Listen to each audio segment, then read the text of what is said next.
Well, hi everyone, and welcome to our live streaming chat with some researchers at Palmer Station, Antarctica.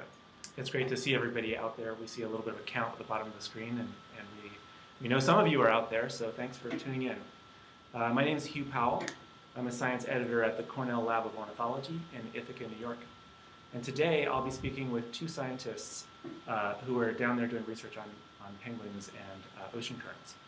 We'll be talking with Dr. Josh Kohut, who's an oceanographer at Rutgers University, and Bill Fraser, who's an ecologist who leads the Polar Oceans Research Group in Sheridan, Montana.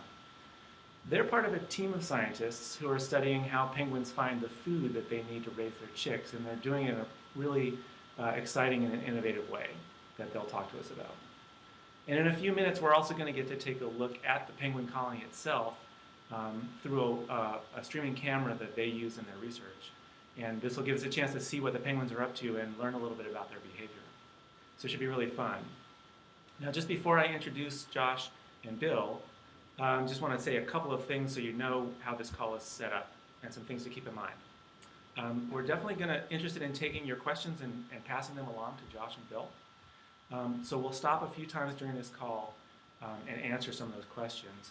Please use the live stream chat window on your screen and type in any questions that you have at any time.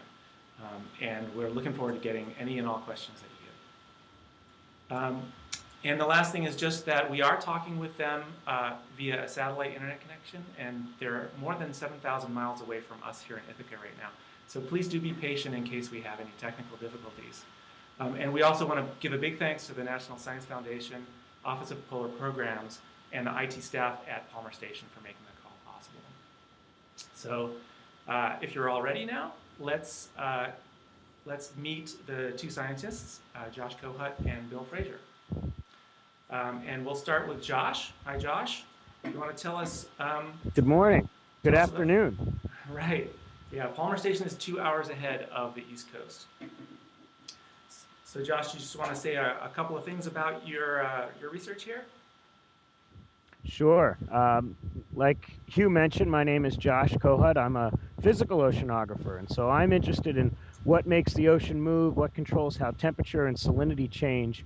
And the questions that we're addressing down here are directly related to how penguin foraging and finding food behavior depends on what the ocean is doing. And so we're bringing a whole group of scientists together that have all different disciplines. We're all working together to try and better understand how the system down here behaves as a whole rather than individual parts. Great, thanks. And now let's meet Bill Fraser.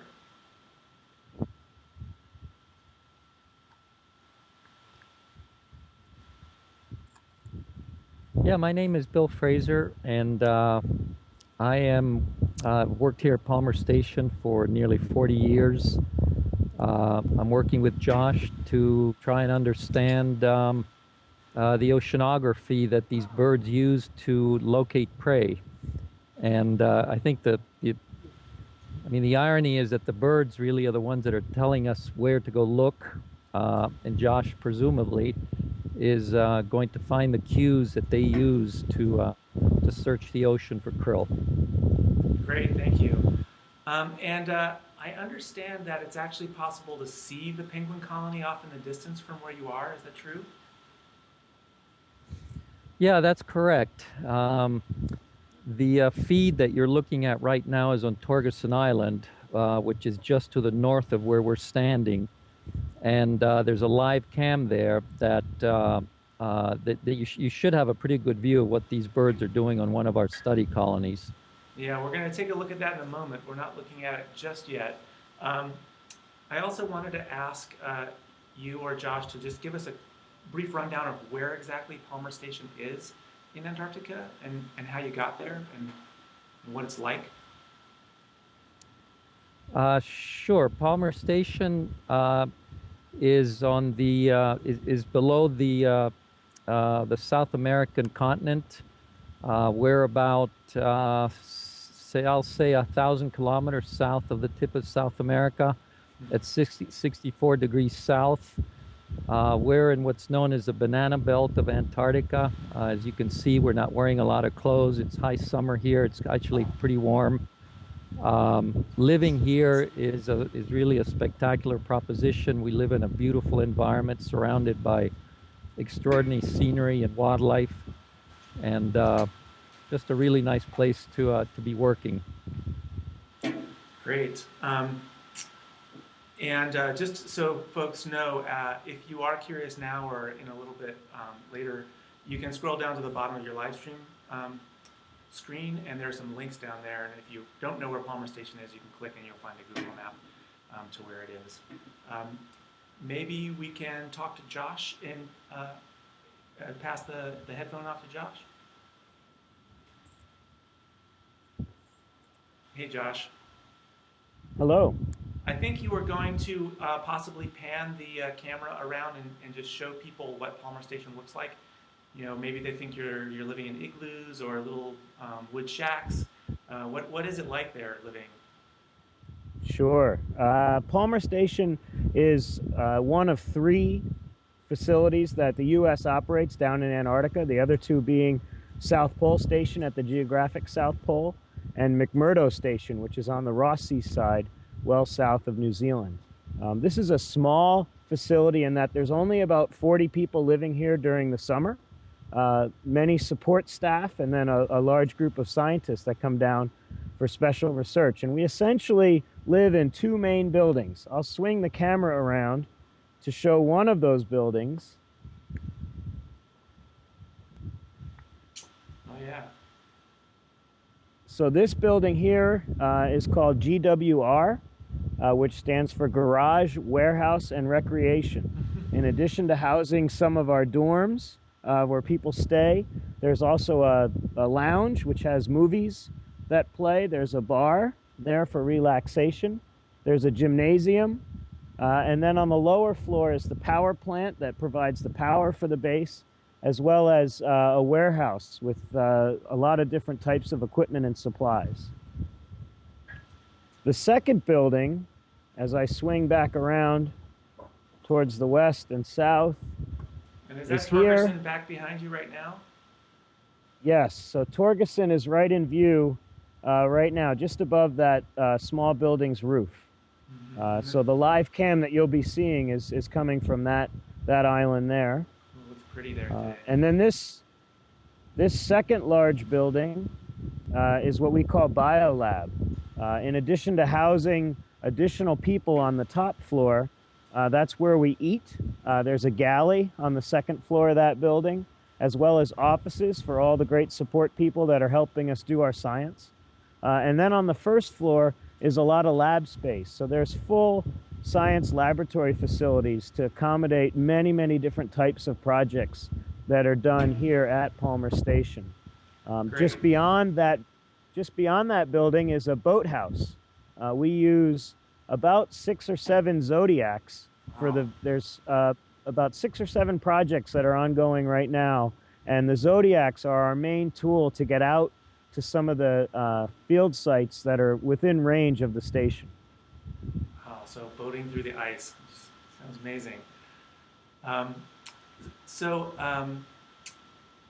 You know, you talked about all the different kinds of research that are being done there. And can you tell us a little bit about the research that you're doing? Once again, I'm speaking with Dr. Josh Kohut, an oceanographer at Rutgers University, and Bill Fraser in the background, who's an ecologist and a penguin biologist. So what kind of research are you 2 collaborating on? We're very excited about this project. This is the first year of this particular project where we're building off questions that were raised from prior research that Bill and others have been involved in, where they've been actually tagging penguins. And they put these GPS tags, and Bill can describe a little bit more about how they do that. But those tags tell us where and when the penguins are going to forage. They additionally tell us how deep they dive. And when we saw some of the initial data, we saw some patterns that the behavior, where these penguins were going and how far they were going from their colonies was somewhat related, it seems, to the oceanography, particularly the tides. So we're very interested in trying to understand if there's some cue in the tides and the physical oceanography that's going on that's really driving how these penguins are going to forage. And so This year, we are testing some brand new equipment that's never been deployed down here in Antarctica that will allow us to map the currents of the ocean. And we can look at those current maps relative to where the krill are, as well as where the penguins are going to forage to find those krill. Amazing. So you're sort of letting the penguins guide you to the places where it's most important to do some sampling. Is that the idea? Yeah, the penguins know this ocean the best. And so we're using tools that allow us to basically learn what they know already about the ocean. Great. Well, maybe you could just describe, or if you want to give Bill a chance, what what a normal workday is like for you at Palmer. It's probably not normal to the rest of us, but what does your day consist of? Sure. I'll let Bill talk about his day, but our day has been first off, when we first arrived, it was my first time here on station, so I was trying to learn a lot about how just to find things that I need and ask the right people what we need to do. But typically, the first thing that we're doing is we're looking at the weather. Everything that we do here is so weather dependent. We could have a beautiful day like today, where the winds are relatively light, the temperatures are warm. The sea ice is not an issue, it's not around, and so we can do whatever science we need to do, and we can set a plan for that. But there are those mornings where you get up and you see that the weather is not suitable to get out there, and so you're changing plans. So you have to be really, really flexible, take advantage of the good weather windows and get out there and get your work done, and then just be prepared to not take too many risks and recognize that when the weather's bad, you should stay back in the lab and work on other data and other opportunities there. And are you deploying gliders? And can you mention what those do? Sure, yes, we will be deploying gliders. These are underwater robots. They allow us to measure things like temperature, salinity. We measure how much phytoplankton is in the water and where that phytoplankton is, how deep it is. And these robots are completely on their own. We put them out on the small zodiacs, and every 3 to 4 hours they give us a call, let us know where they are, transfer the data back, and then we can give them new commands. So we're using the penguins to tell us where to go, and then the gliders are basically following the penguins to map the oceanography behind them as they go. Wow, amazing what you can do these days. And the kinds of things you can learn about the ocean with this robotics technology that you have. I just looked down. I see that we've welcomed quite a few more viewers, maybe 50 more viewers since we started. So I just want to recap and say welcome to everybody that's just tuned in. We're speaking with Josh Kohut, an oceanographer at Rutgers University, and with Bill Fraser, a penguin biologist from the Polar Oceans Research Group. And in just a few minutes, we're going to go actually over to the island via webcam, to the island that's right behind Josh's ear. And we're going to look at some penguins and explore the colony with the help of these two scientists. And just would like to once again encourage everybody, anybody that has any kind of a question, please type it into the chat window in your live stream screen. And then we'll answer those questions as soon as we can. Somebody called and said your chat box is not being moderated. Okay, so we just heard about a possible technical difficulty. So we've got our assistant on it here. So maybe we can just hand the headset over to Bill, and we'll let him tell us about his day. Sure, just a minute.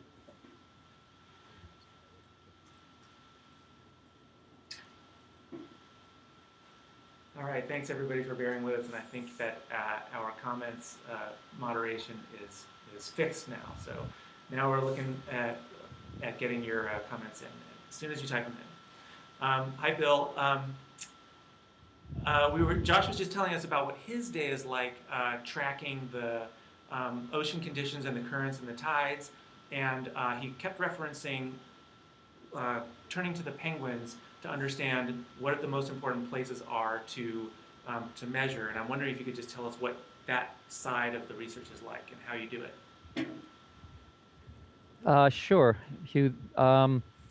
We've been tagging birds here for more than a decade. And by tagging, I mean we've been putting some satellite-linked GPS tags on these birds, on the Adelies, and tracking their movements and diving behavior. And that's a project that we started with the idea of trying to understand where it is that these birds feed, because much of what is known about the ecology of Adelie penguins is based on what's going on land, particularly during the summer breeding season. But these birds spend 70 to 90% of their lives at sea. So when they enter the water, they're really in a world that we just don't know much about. And so the way this project worked is that Josh and some other colleagues were able to look at some of the foraging patterns of these birds and come up with some hypotheses about what might be driving their foraging behavior and what they're doing to select features in the ocean that helps them forage successfully. So that's really the gist of it. It's combining basic ecology with some very high-tech oceanography. Yeah, it sounds like it. So what does it take to put a satellite tag on? Maybe a lot of people don't have an idea of what a satellite tag is or how big it is or how hard it is to get a penguin to carry it around for you. Sure. Actually, putting on a tag is fairly simple, and you can envision one of these tags looks like if you've taken a credit card and cut it in half, and maybe it's about a half an inch thick. The way you simply capture the birds at their nest sites, and the tags are fitted with nothing more than a very sticky waterproof tape. The tape goes underneath the feathers, and the tag is put over the feather, and then the tape seals the tag to the feather and essentially to the back of the Adelies. It's a fairly simple process. It's very quick. The birds are then released and they go back to their colonies. And no single bird wears these tags for more than 3 or 4 days because we don't want to take the risk that our own activities are altering their behavior. So 3 to 4 days seems to be about an optimum time for the birds to go out. During that period, they'll feed 3 or 4 times and come back. When they return, we take the tag off and we rotate that same tag off to another bird. And how far do you find that they're going? And are you getting that data back immediately? So can you look on your computer and see where the bird is? Yeah, that's a good question. We actually can see exactly where the bird is in real time if we log into the Argos satellite system. But actually, the way we prefer to work is just to have the data automatically downloaded to us every 24 hours. The Argos system, a subscription with Argos gets you data in almost real time every 24 hours. This year, we've found something we haven't seen in a long time, and that is that the birds were actually feeding about 35 to 40 kilometers away from Palmer Station, which is quite distant. Their normal feeding areas are about 6 to 10 kilometers away. This year is an extremely unusual year in the year here at Palmer in the sense that we've had a very, very severe winter in terms of sea ice, and that seems to have affected where prey are located at this point. Okay, great. And so that's roughly sort of the difference between going 6 miles a day to going like 25 miles a day. So a pretty big increase in the amount that they have to swim, right? That's correct.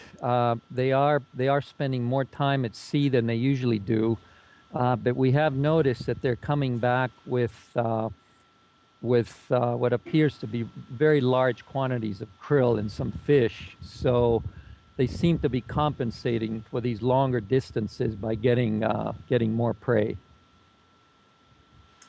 Great. Well, we have a few questions that have been coming in that I might just ask you real quickly. People want to know what the temperature is there. I think it's probably actually warmer than it has been here in New York this week.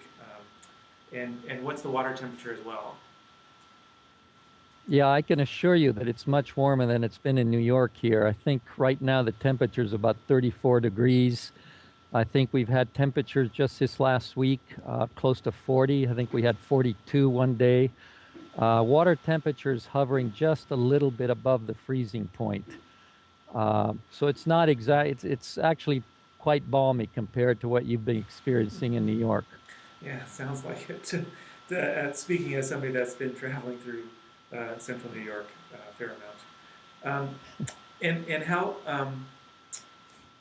another person asks, how deep do the penguins go when they dive, and how long do they spend underwater?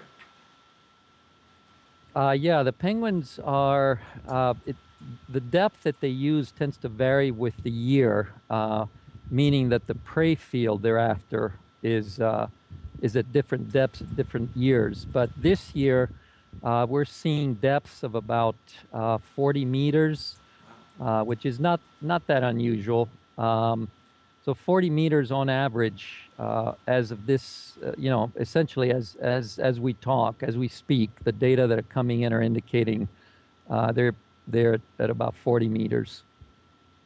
So amazing. So that's 120, 130 feet down into the water, which is a pretty good diving feat for a human, certainly.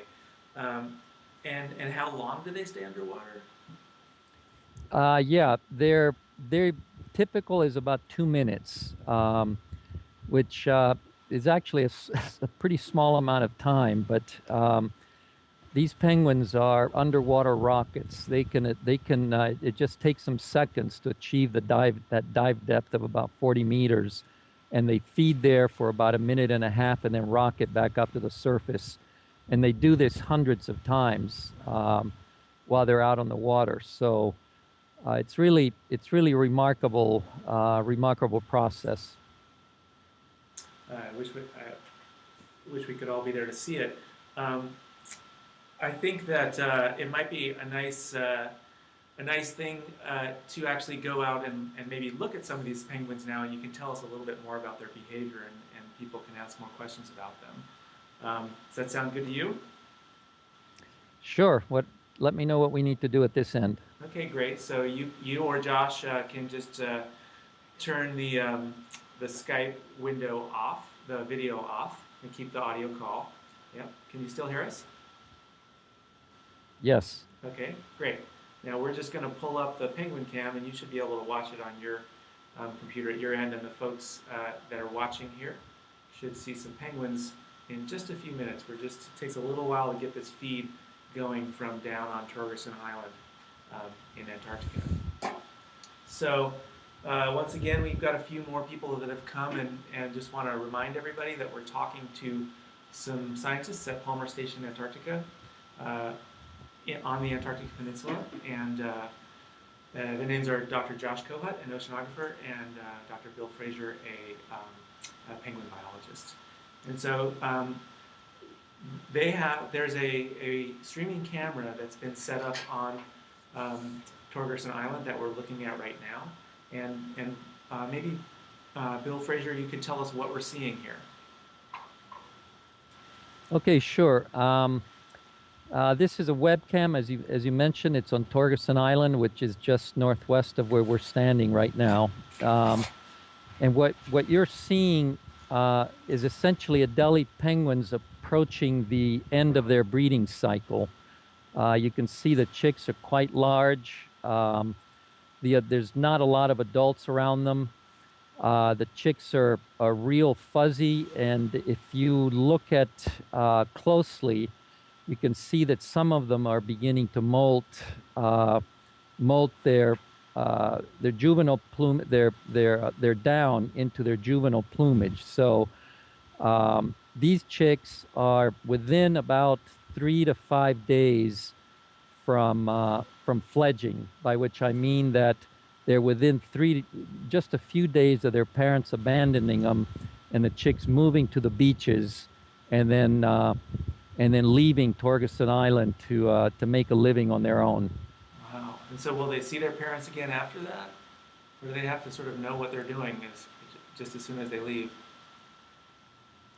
They will not see their parents. They won't see their parents again. And at the once they're on the beaches and in the water, they're running on instinct, and they're very naive. They don't recognize predators. So survival is a fairly harsh situation for them. Okay, so I think we mentioned that these are Adelie penguins. Can you tell us roughly how big they are and how much they weigh? Maybe how old are these chicks? Yeah, these chicks that you're looking at right now are about 47 days of age. Probably that's the average. The chicks right now weigh about 3,900 grams. The adults that are accompanying them probably weigh around 2,000 grams more. Those are their parents. They're, I mean, as I intimated a little earlier, these chicks are actually doing really well this year. There's a tremendous amount of food in the ocean, it seems like it's been quite easy for adults to maintain their chicks.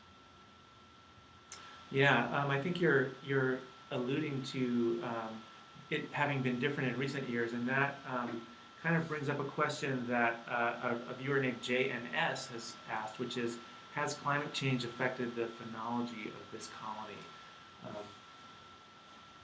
Yeah, that's an excellent question. We actually, Palmer Station is in one of the most rapidly warming regions on the planet.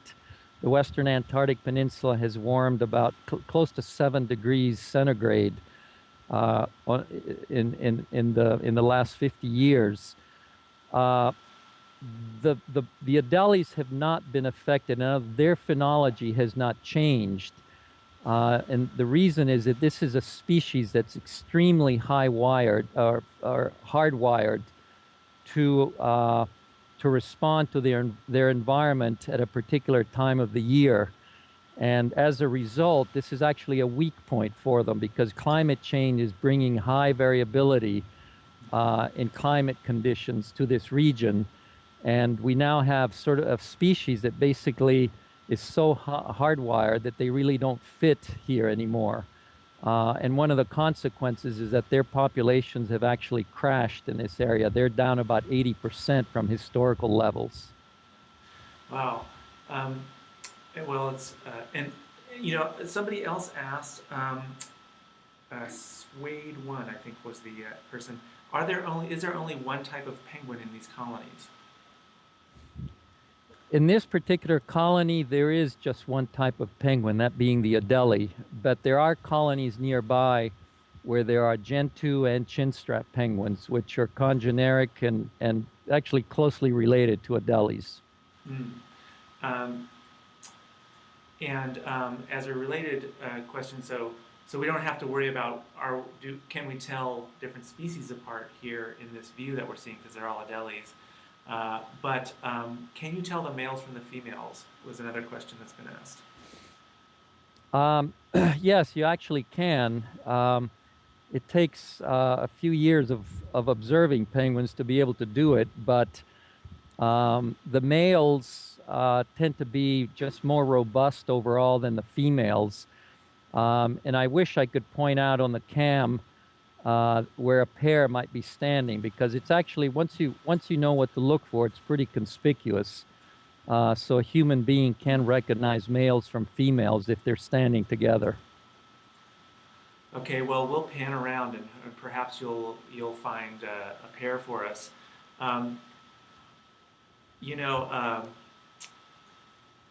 the uninitiated, I mean, it's pretty amazing to think that these birds look identical to each other. So it's amazing to think that with practice you can learn to tell the females from the males. Another thing that uninitiated people maybe have a hard time figuring out is what's going on here. I see birds that are just standing still and are huddled like maybe they're cold, and then there's a bunch that are kind of prancing back and forth. There's some that are pecking each other on the bill. Is there anything here that you can point out how we can make sense of what's happening at this colony? There's a couple things. What's going on, the main activity that's going on right now is that at this time of day, many of the adults that went out to feed in the morning are returning to the colony to feed their chicks. And some adults are encountering their mates at their colonies, so you're seeing the adults display to each other. In fact, there's a pair off to the just left of center that are displaying to each other.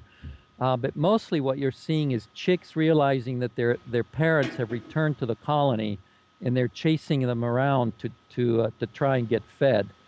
So it's a excuse me. It's a fairly yeah, that's correct. It's a fairly chaotic time of the day, with really no single behavior dominating anything. It's just chaos there because there's so many adults returning with food to for their chicks. So it looks like we just, in the center of the screen there, we just saw a chick get fed by an adult as we pan away. So that when the chicks, presumably the chicks only get fed by their own parents, is that true? That is, as far as we know, that is correct. There are cases where occasionally a chick might get adopted by an adjoining adult. But for the most part, that's fairly rare, and adults will only feed their own chicks. We have a couple more questions coming in from folks. We have a question of do Adelies keep the same mate for life? We know they don't keep them for life. I think if they could, they probably would. They are monogamous. We've seen the same pairs form for up to 12 years.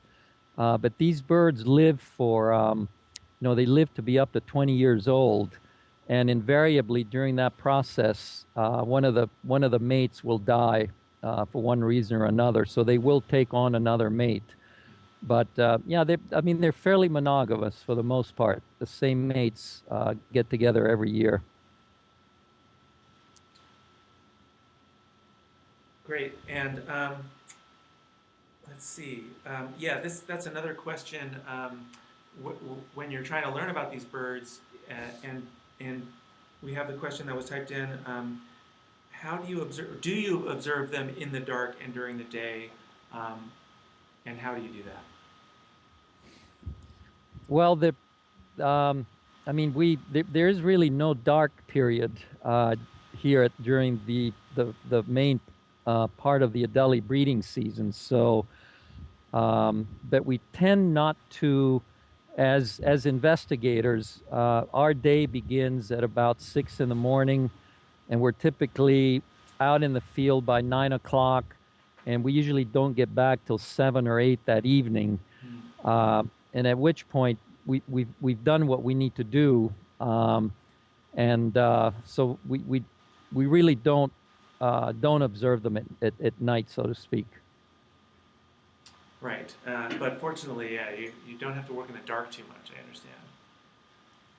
No, basically it doesn't get dark here during high summer.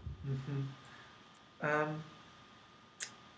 Okay, and just so we're getting hopefully we're getting a nice feel for the parts of the colony and sort of what the setting is. It's really quite spectacular, it looks like, with the glaciers in the distance. Just bear with us as the camera sometimes has a mind of its own, and now we're looking at the glacier. Could you just step back and just give us an idea of about how many birds are on this Torgerson Island colony? on this particular colony, it's actually a small colony by most standards. There's only about 130 breeding pairs. And it was selected for viewing because you can essentially look at the whole colony by moving back, and it's really an ideal colony for what our outreach people thought they needed insofar as trying to project what these birds are doing to the public. Great. And we have the question, how long you've been studying this colony? This colony, we've worked on this colony since 1974. I first came here in 1974 as a graduate student, so virtually all the colonies in the area have been under observation for nearly 40 years. You know, we had the question about what are the main predators of Adelies and their chicks. And I think hand in hand with that maybe is what are the other animals that we're seeing in the background. We're seeing a few birds fly by, and I'm sure there are marine mammals around. Yeah, the main predators, first of all, the birds that you're seeing flying around are actually their main predators on land. Those are brown skuas, which are territorial, and within their territories, brown skuas typically include several penguin colonies. The skuas begin taking eggs from these Adelies when the eggs are available. When the eggs hatch, the skuas will switch over to chicks. So that's their main predators on land.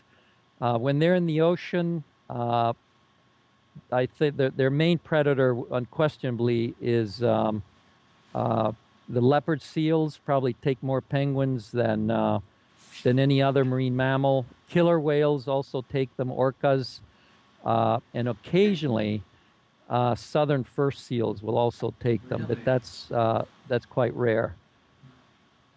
And so.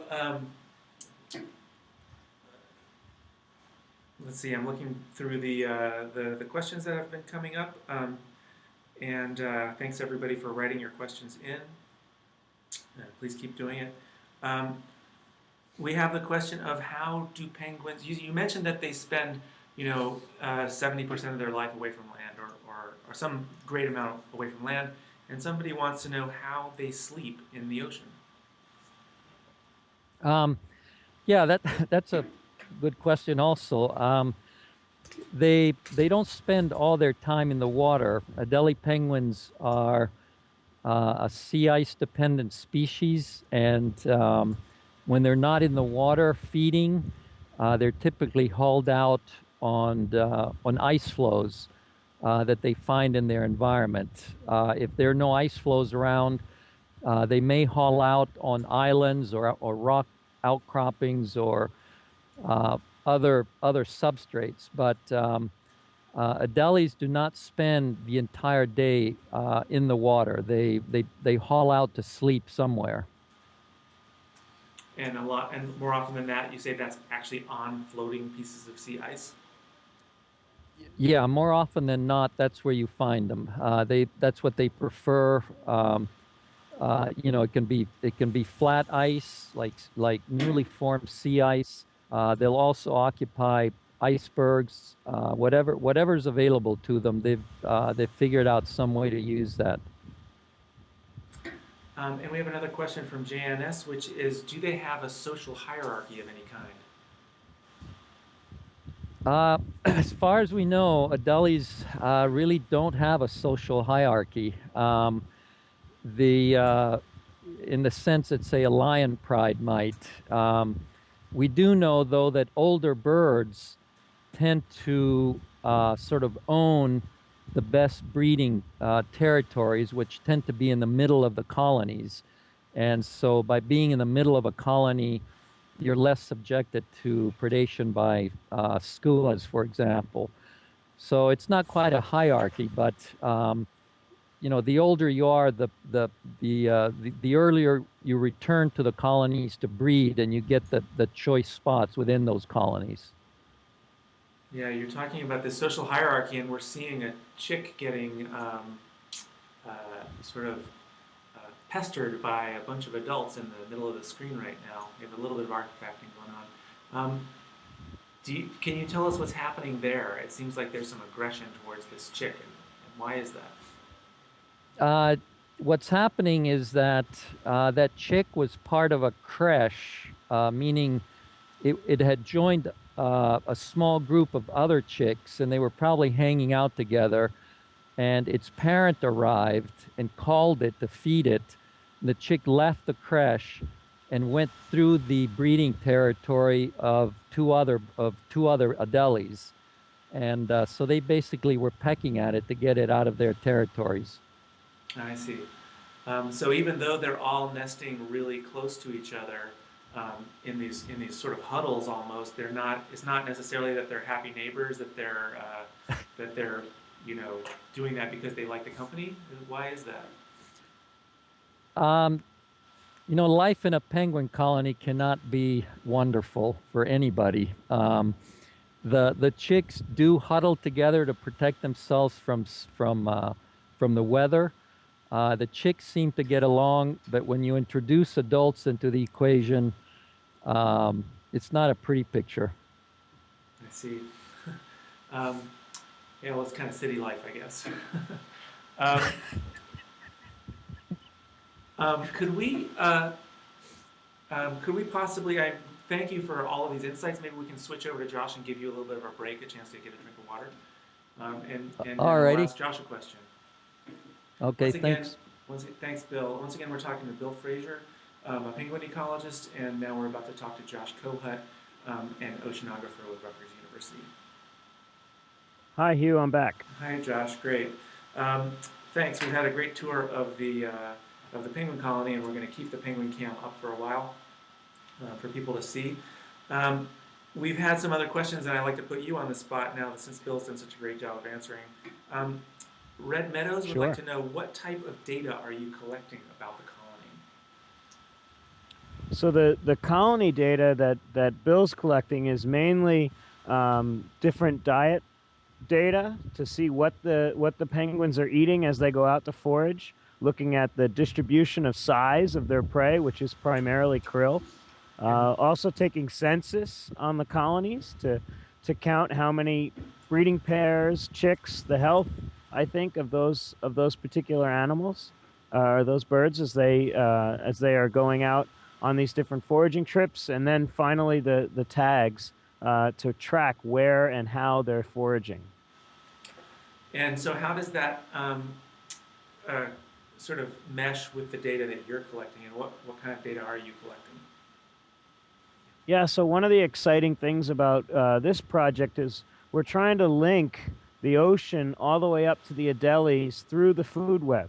And so we have scientists involved in our project that are focused on the ocean itself, how it's moving, what's driving where the primary production is, which here is blooms of phytoplankton. And those phytoplankton are food for the krill.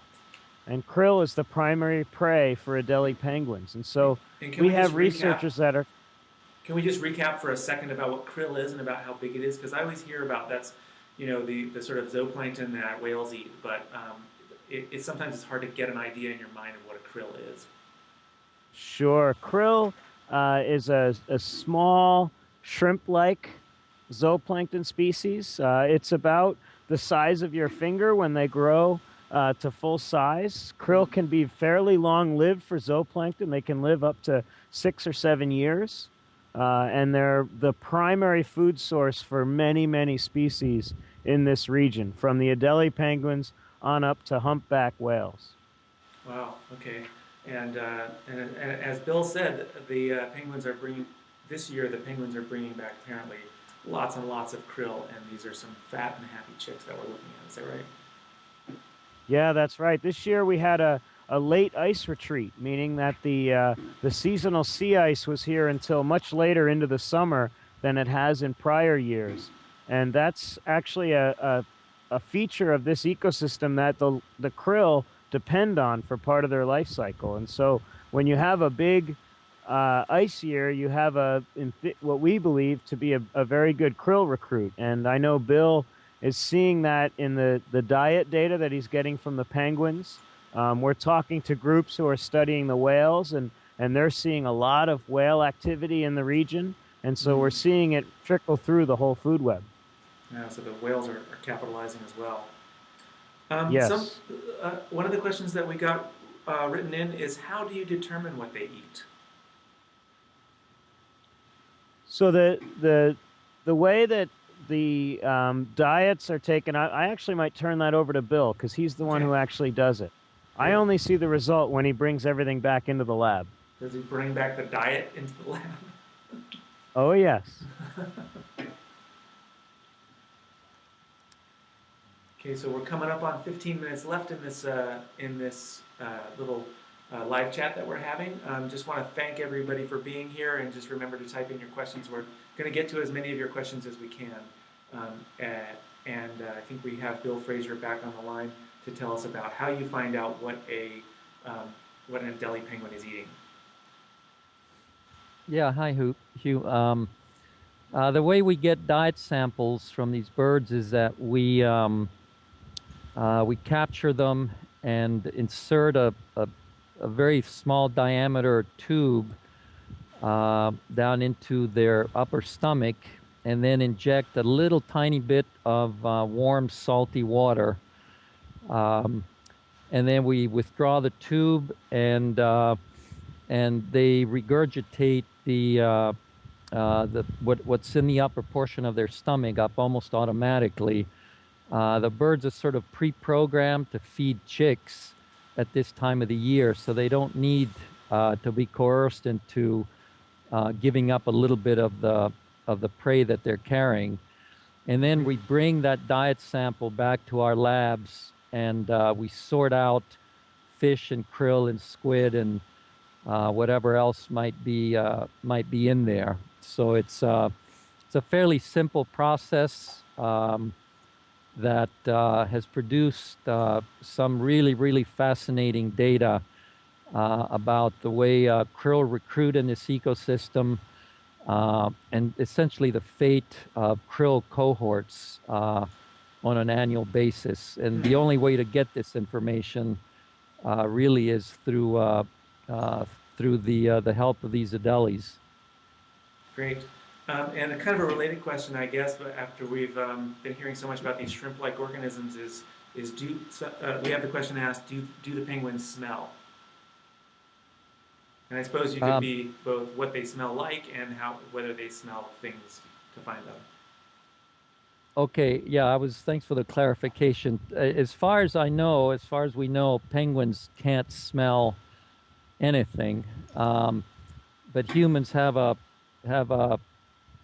really keen ability to underestimate what animals can do. So our perception at this point is that they can't smell anything. Now, I think you also asked whether Adelies themselves smell, and I can assure you that they do. In fact, when the wind is blowing in the right direction, Palmer Station pretty much has the odor of a penguin colony.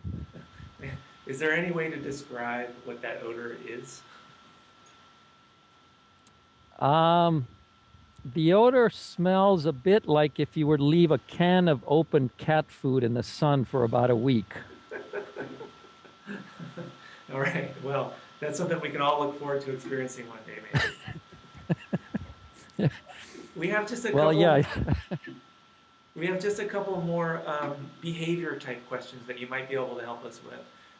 One question is, why are they flapping their wings so much? Actually, if you recall what I just mentioned, some of these adults are coming back to their colonies after feeding. What you're seeing is male Adelie penguins that are basically, it's a display saying, I'm back on my territory, give me a little space here. And they're just reclaiming the ground they left this morning. So that's actually a territorial display. Okay. And is that why we have the other question about people seeing them point their bill at the sky to tilt their neck back and then puff out their neck? Is that a similar or related display? That's the same display. They're actually vocalizing. Unfortunately, you can't hear the vocalizations, but they're also vocalizing a little bit while they're doing that display. So you're seeing them kind of puff up their throat and do these vocalizations. Okay. And what does that vocalization sound like? I can't believe you're asking me that. You. Okay, I'll give you an imitation. It sounds like this. Wow. Do you have a penguin under your arm right now? Is that how you got that? If anybody wants to hear that again, I can just let you know that at the bottom of the page there are some links that we put in, and one of them goes to what does an Adelie penguin sound like. So if you want to hear the real thing, either now or after the talk is over, just go there and you'll click over to the Macaulay Library here at the Cornell Lab, and we have a recording of it. Okay, well, thank you very much. With just a few minutes left to go, we have a couple more questions that maybe we'll transfer back to Josh for. All right, thanks very much. Thanks so much. And so, as we're coming up on about 7 minutes left, we're going to try to answer some of the rest of your questions. And we may still have time for more, so please pay attention and type in anything that you still want to get answered. We have Josh there? Yes, I'm here, Hugh.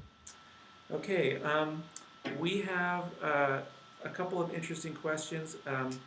One is, what's the most surprising thing that you've found so far this year? The most surprising thing that we found so far, from my perspective, has been the sea ice. We have been planning the project for many years based on, what we expect from year to year, but Antarctica has proven once again that it will throw at whatever it can on weather. And this year, the most unique thing we experienced was the sea ice. The late retreat of the sea ice really impacted how we were doing our science early on. We had people down for this project as early as October and November, and there was very little data that could be collected at that time because of the ice. And so while it shouldn't be a surprise that the Antarctic weather and ice conditions are going to throw surprises at you this year, that was certainly the biggest surprise for me. Yeah, expect the unexpected, I guess. That's right. So we have another kind of a big picture question from somebody who wants to know, talking about these penguins eating all this krill, and they want to know, has krill fishing by humans for things like, fish food and supplements changed the food supplies for any of these penguins or for marine mammals? That's certainly something that needs to be considered. The pressure that human activity is putting on krill in terms of fishing and harvesting is increasing. This year with the ice, we're seeing a very big krill year. We're seeing that the animals here are not affected, but I think with time, we're going to have to be able to answer that question. It's just too early to say right now. It's a little uncertain how much activity is actually happening in the region. It's a difficult place to get to, and it's a difficult place to monitor what those different activities are. But from what we're seeing this year, particularly with the diet data that Bill is collecting, is that there's an abundance of krill this year for these animals. Well, that's good news.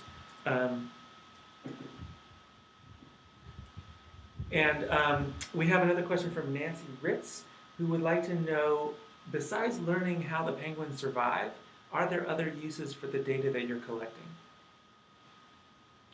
Yeah, there's a lot of different research that's going on here at Palmer Station, and we're all interested in the same ecosystem and the same food web and how that dynamic is connected to the ocean. And so all the data that we're collecting, we're sharing with other groups. There's a project here called the Long-Term Ecological Research Project. It's a National Science Foundation project that has been going on for about 20 years, where they've been collecting data on not just the penguins, and Bill's been the primary investigator on that piece of that project, but also looking at the krill, the phytoplankton, and the oceanography. And so trying to understand how long-term changes that we see with climate are impacting this entire ecosystem. And so the data that we're collecting for this project is very focused on one piece of what has been learned from that very, very long time series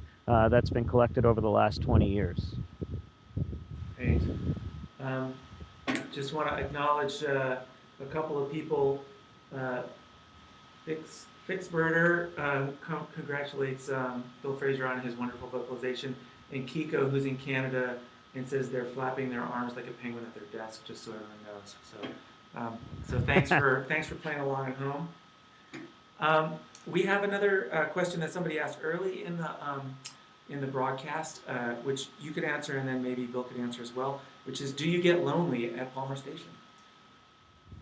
Do we get lonely at Palmer Station? Well, you certainly miss your family at home and your friends at home, but we're lucky enough to have a very great connection north by Antarctic standards. We have a link via satellite, and so we're able to keep track via email and text messaging even with our family and friends. And so you're connected in that way. And when you're down here, you're so focused on your work, and you're working very hard, and you're just in awe of the scenery. And so you can quickly be distracted. But we certainly all miss our friends and family, and always look forward to returning home. Yeah, great. We'll wish you safe travels. And maybe we could put that question to Bill, and sure. And we'll wrap up. All right.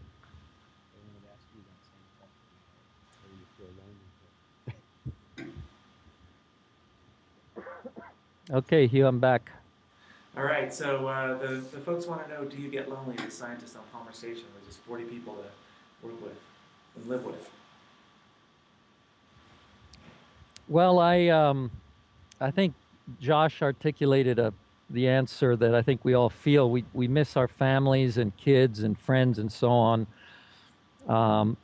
But Palmer Station is a very, very unique social environment. There are 40, 45 people here who are all committed to the sort of either doing science or supporting science. So we have I think many people that have been coming here for some time have very good friends here. It's almost like returning to some respects to a very large family every year. So you do get lonely. Particularly for you coming here for so many decades. Yeah, no, I've been lucky in that sense that that I've built great friendships here with some absolutely fantastic people. I don't think I've met really such a unique group of people as we have here at Palmer. And the other thing you should know is that I live in a town in Montana that's 52 miles from the nearest stoplight. So, you're used to it. Yeah, being here or being at home is not that different. All right. Well, on behalf of everybody out there in the audience, I just want to say thank you for all the time you've spent.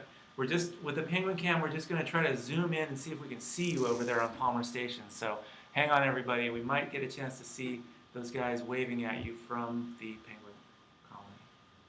Or we're on the Penguin Colony, I guess.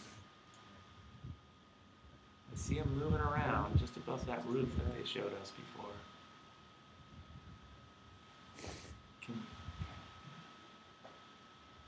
In the upper left of the screen right now, I see Josh wearing his blue fleece, and I see Bill wearing his red. There you are. I think that's as close as we're going to get. There you go. You're waving. All right. Well, thanks so much for all of the time that you've spent and the information you've shared with us, and we wish you the best of luck with the rest of your season. Okay, thanks very much. For your pleasure talking with you and your audience. Great talking to you. And bye, Josh. And thanks to everybody out there who watched along and asked so many good questions. And we're going to cut the live stream off now because Palmer Station needs its bandwidth back.